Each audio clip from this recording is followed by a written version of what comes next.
பூஜ்யாய ராகவேந்திராய சத்ய தர்மரதாய ச பஜதாம் கல்பவ்ருக்ஷாய நமதாம் காமதேனுவே கிருஷ்ணாய வாசுதேவாய தேவகி நந்தனாய ச நந்தகோபகுமாராய கோவிந்தாய நமோ நமः. ஐந்தாவது வேதம் என்று போற்றப்படும் மகாபாரதம் பார்த்து வருகிறோம். இப்போ வைபாயின சரோவரத்தில் மறைந்து கொண்டு துர்வாச ரிஷிகள் சொல்லிக் கொடுத்த அற்புதமான மந்திரத்தை ஜபித்து கொண்டு அந்த மந்திரத்தை ஜபிப்பதனால், அதாவது 7 நாட்கள் நீரினுள் இருந்து அந்த ஜபம் செய்தால் யாரெல்லாம் இறந்தார்களோ அவர்களெல்லாம் உயிர் பெறுவர், அந்த அளவுக்கு மந்திர சித்தி உண்டு என்பதை துர்வாச ரிஷியினுடைய அனுக்கிரகத்தால் துரியோதனன் அடைந்திருந்தார்.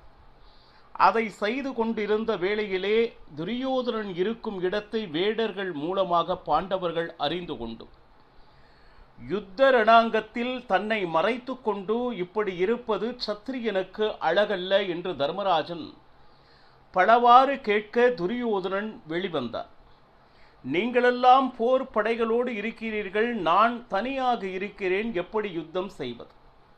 அப்போ உனக்கு என்னென்ன வேண்டுமோ அது அனைத்தும் தரப்படும். கவச்சம் வேண்டுமா? ஆயுதம் வேண்டுமா? சரி. அப்போ அனைவரும் இணைந்து என் ஒருவனை எதிர்த்தால் இல்லை, ஒருவன் கிருஷ்ணருடைய அறிவுறுத்தலின்படி பீமசேனன் ஒருவன் உன்னை எதிர்ப்பார். 2 பேருக்கும் பயங்கரமான யுத்தம் நடந்தது, அதை நாம் பார்த்தோம்.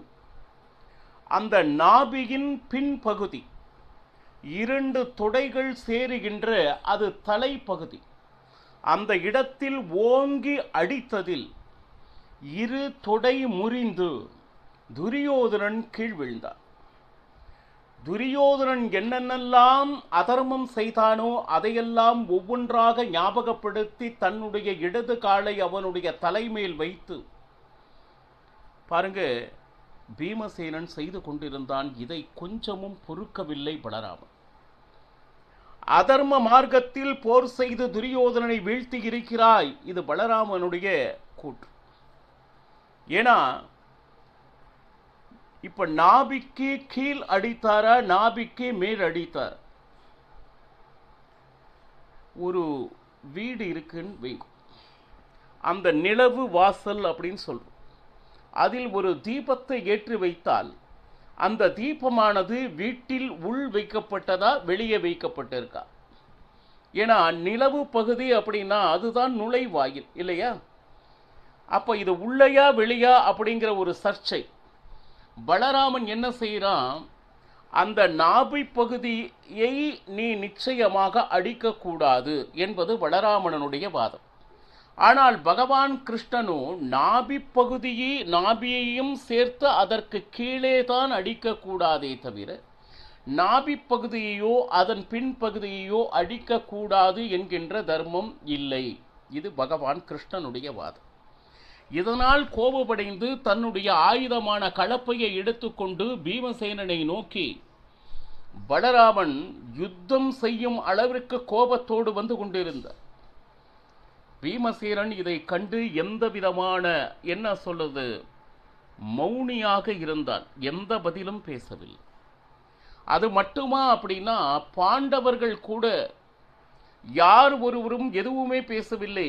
ஏன்னா இந்த விஷயத்தை அறிந்த பின்னாடி எல்லாருக்குமே ஒரு சந்தேகம், ஒருவேளை பீமசேனன் தவறுதான் செய்து விட்டானோ என்கின்ற சந்தேகமானது பாண்டவர்களுக்கும் இருந்தன. ஆனால் அந்த நேரத்தில் இங்கு நடந்தது தர்மம்தான் அப்படின்னு சொல்லிட்டு வாதாடிய ஒரே ஒருவன் யாருன்னா பகவான் கிருஷ்ணன். பலராமனை பார்த்து சமாதானமாக பேச ஆரம்பித்தார். எப்படின்னா, தர்மம் அதர்மம் என்றால் என்ன என்கின்ற ஒரு சில விஷயங்களை நான் உன்னிடம் பகிர்ந்து கொள்ள விரும்புகிறேன் பலராமா. அதாவது ஒரு ஜீவன் மேலே வருகிறான் என்றால் அதற்கு 6 விதமான உபாயங்கள் தர்மத்தின்படி சொல்லப்பட்டிருக்கிறது. என்னது? அப்ப மேலே வரணும் அப்படின்னா முதல்ல நான் மேலே வரணும், வாழ்க்கையில் தன்னுடைய நிலையிலிருந்து உயர்ந்து வருவது. இரண்டாவது, தான் மட்டும் வந்தால் போராது, தன்னுடைய மித்திரர்கள் என்று சொல்லக்கூடிய நண்பர்கள், அவர்களும் வர வேண்டும். நண்பர்களும் வச்சுக்கலாம், பந்து பாந்தவர்கள் வச்சுக்கலாம். நான் ஒருவன் முன்னேறினால் என்னை சார்ந்தவர்களும் முன் வருவார்கள். அது மட்டுமல்ல, அந்த மித்திரர்களின் மித்திரர்கள், நண்பர்களின் நண்பர்கள், இந்த 3 பேரும் அபிவிருத்தி ஆக வேண்டும். வளர்ச்சி என்றால் நான் மட்டும் அல்ல, என்னுடைய நண்பனும் அந்த நண்பனின் நண்பனும், இந்த 3 பேரும் வருவது தான் தர்மம். ஏன்னா யார் ஒருவர் கீழ் இறங்கினாலும் அதில் யாரோ ஒருவர் அவனை நிச்சயமாக தூக்கிவிடுவர். இதுதான் தர்மம். அது போக இன்னொன்னும், சத்ருவானவன் எந்த காரணத்தை கொண்டுட்டும் அபிவிருத்தி ஆகக்கூடாது. அதாவது முன்னேறினால் அது நமக்கு பலவீனமாகும். சத்ரு மட்டுமல்ல, சத்ருவனுடைய நண்பர்களும், ஏன்னா கெட்ட எண்ணத்தில் இருப்பவன், அதர்ம ரீதியில் நடப்பவன், அவன் மேல் வந்தாலும் நிச்சயமாக தர்மம் சிறப்பாக இருக்காது. மட்டுமன்றி அந்த சத்ருவிற்கு நண்பனும் சத்ருவின் நண்பனின் நண்பனும் நிச்சயமாக மேல் வந்தால் இது அதர்மத்துக்கு துணையாக இருக்கும், நிச்சயமாக தர்மத்தை நாசப்படுத்திவிடும். இதுதான் தர்மத்தின் படி அப்படின்னு சொல்லிட்டு வேதங்களில் சொல்லப்பட்டிருக்கிறது என்று பகவான் கிருஷ்ணன் பலராமனுக்கு சொல்லிக் கொண்டிருக்கிறார். இப்போ இதுவே நீதி அப்படின்னு. சில நேரம் சில மனிதர்கள் தன்னுடைய காலம் கெட்டுவிட்டது என்றால் என்ன செய்வது அப்படின்னே தெரியாம ஏதோ ஒன்று செய்து கொண்டிருப்பார். ஏன்னா எப்பொழுதுமே ஒரு இடத்தில் ஒரு பிரச்சனை நடக்கிறது என்றால் அந்த பிரச்சனை எப்படி தீர வேண்டும் என்பதை நோக்கி நம்மளுடைய பயணம் இருக்க வேண்டும். ஒரு துக்கம் அப்படின்னா அந்த துக்கத்தை நீக்குவது எப்படி அப்படின்னு சொல்லிட்டு அதன்படி நாம் நடந்து கொள்ள முயற்சிக்க வேண்டும். சரி, இன்னும் சொல்ல போனா, நம் பக்கத்தில் இருப்பவர் யார், நம் சம்பந்திகள் யார்? அதாவது பாண்டவர்கள் நம்மளுடைய உறவினர்களும் கூட, சம்பந்திகளும் கூட.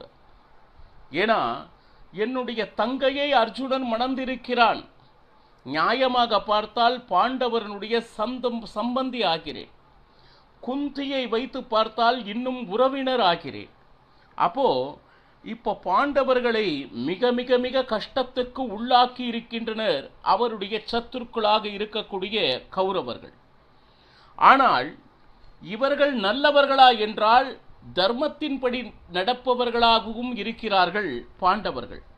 இந்த நேரத்தில் நல்லவர்களுக்கு ஒரு சோதனை என்கின்ற ஒன்று வரும் பொழுது நம்மளுடைய உறவினர்களாகவும் நம் சம்பந்திகளாகவும் இருப்பவர்களுக்கு சகாயம் செய்வதுதான் தர்மம் பலராமா அப்படின்னு சொல்ற.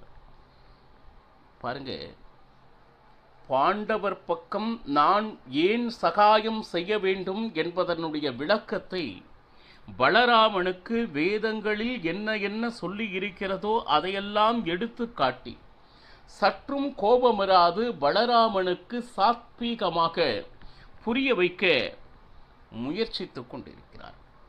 அதே போல பலராமா ஒரு பேச்சு நாம் கொடுத்து விட்டால், அதாவது பிரதிஜை என்று ஒன்று செய்துவிட்டால் நாம் அதை நடத்தி காட்டவே வேண்டும். பிரதிஜை அப்படிங்கிறது எந்த காரணத்தை கொண்டுட்டும் அது நடத்தாமல் போய்விடக்கூடாது. இன்னும் சொல்லப்போனால் இன்று துரியோதனன் தொடை முறிந்து கீழ் விழுந்திருக்கிறான் என்றால் அதற்கு பீமசேனன் மட்டுமே காரணம் அல்ல. பலராமா மைத்ரேயர் கௌரவ சபைக்கு வந்தார் நல்ல நல்ல உபதேசங்களை கூறுவதற்காக. ஆனால் திருதராஷ்டிரன் என்னிடம் சொல்வதை விட என்னுடைய மகனிடம் கூறுங்கள் என்று மைத்ரேயருக்கு சொல்ல, மைத்ரேயர் உபதேசம் செய்து கொண்டிருக்கும் பொழுது தன்னுடைய தொடையை தட்டி கொண்டிருந்தவன் இந்த பாவி துரியோதனன். அப்பொழுது மைத்ரேயர் விட்ட சாபம், நீ தொடை முறிந்துதான் சாகப் போகிறாய் என்கின்ற சாபம் மைத்ரேயர் துரியோதனனுக்கு கொடுத்திருந்தார். அது மட்டுமல்ல, பீமசேரனும் பிரதிஜை செய்திருந்தான், இது எல்லாம் சேர்ந்துதான் மகா பாப்பியான துரியோதனனை இன்று வீழ்த்தி இருக்கிறது என்பதை நீ நன்றாக புரிந்து கொள். இன்னும் சொல்ல போனா, பாண்டவர்கள் நல்லபடியாக முன்னுக்கு வந்தால் அதற்கு நாம் மேல் வந்ததாக அர்த்தம். ஏன்னா நம்மளுடைய உறவினர்கள், நம்மளுடைய சம்பந்திகள் மட்டுமல்லாமல் அவர்கள் தர்ம ஆச்சரையின்படி வாழ்பவர்கள், தர்மம் ஜெயிக்கும் பலராமன்.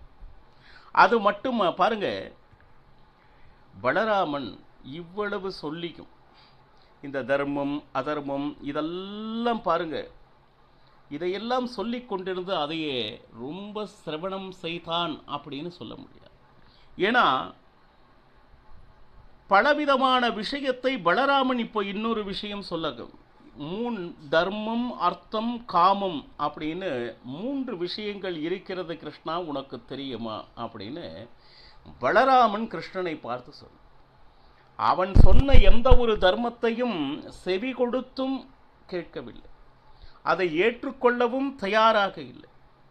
பாருங்க, தர்மம் மூலமாக காமம் சில நேரம் சுகத்தை கொடுக்கும். இக தர்மம் அர்த்தம் காமம் ஒன்றிற்கும் மற்றொன்றுக்கும் இருக்கின்ற ஒரு தொடர்புகளை அற்புதமாக வர்ணிக்கிறது.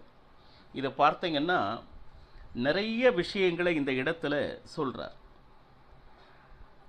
எப்படின்னு கேட்டிங்கன்னா, ஒரு பெண் மேல் மோகம் உண்டு என்றாள். அதை முறையாக அந்த வீட்டுக்காரரிடம் பேசி திருமணம் செய்து கொண்டு அந்த பெண்ணை அடைந்தால் அது தர்மம். நிச்சயமாக அதனால் காமம் சுகமாக இருக்கும். முறைப்படி நடந்தால், தர்மப்படி நடந்தால்.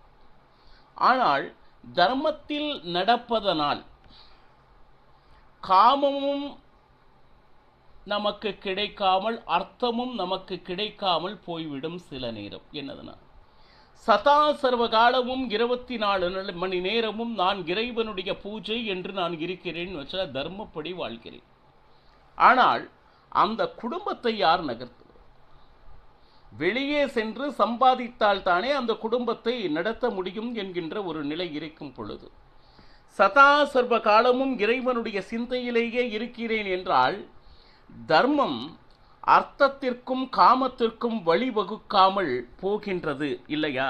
இப்படி ஒரே விஷயம் மற்ற 2 விஷயங்களை செய்ய விடாது தூண்டுகிறது அப்படின்னு சொல்லிட்டு, இப்படி தர்மம் அர்த்தம் காமம் மூலமாக ஒரு மனிதன் தர்மத்தையும் செய்ய விடாது, காமத்தையும் அடைய விடாது, அர்த்தத்தையும் சேர்த்து கொள்ளாது என்ன சொல்லுது, திண்டாடி கொண்டிருக்கின்ற வேளையில் நீ சொல்கின்ற தர்மம் அதர்மமெல்லாம் இந்த உலகத்தில் யார் ஒருத்தர் கேட்டுக்கொண்டு இருக்க முடியும்? இது பலராமனுடைய வாதம்.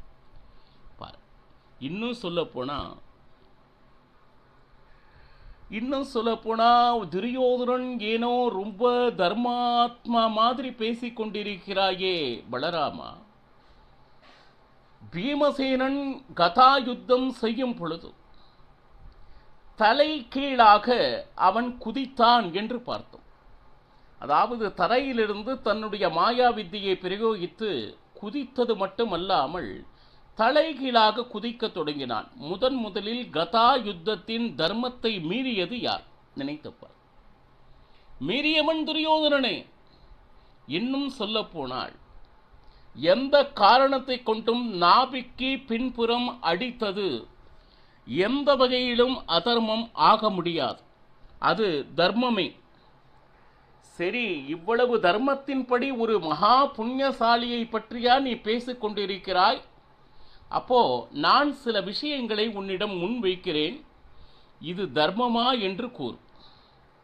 அந்த யுத்த ரணாங்கத்தில் 16 வயது பாலகனான அபிமன்யுவை நேருக்கு நேர் சந்திக்க திராணி இல்லாது கர்ணா, அபிமன்யு பின் சென்று அவன் கையில் இருக்கக்கூடிய தனுசினை அரு என்று ஆணையிட்டவன் இந்த மகா பாபி.